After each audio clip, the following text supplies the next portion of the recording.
Yesterday, Conservative leader Pierre Poilievre's pledge to axe the industrial carbon tax was met with praise from the Canadian Taxpayers Federation. Their national director, Franco Terrazzano, joined us to explain their support.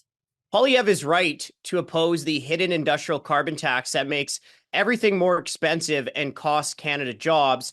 And Poilievre is the only federal party leader to oppose all carbon taxes. So he deserves credit for that, especially given the current context where Canadian businesses are already struggling to survive massive tariffs. The last thing that Canadian businesses need is this industrial carbon tax, which will make them less competitive, right? An industrial carbon tax is just another name for a carbon tax. A carbon tax is a carbon tax is a carbon tax, and businesses don't just eat all of those costs, right? Business pass on some of the costs to Canadians through higher prices, but it also means less production here in Canada and fewer Canadian jobs. So at the end of the day, an industrial carbon tax is just a carbon tax by another name. It's a hidden carbon tax imposed on Canadian businesses that means higher prices and fewer jobs.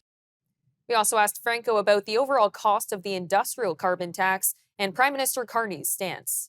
So I'm unaware of the federal government being fully transparent with Canadians on the direct price increase. Also, and probably even more important, is that Mark Carney, the now Prime Minister, has ran on tightening the industrial carbon tax and increasing the framework for the industrial carbon tax until 2035.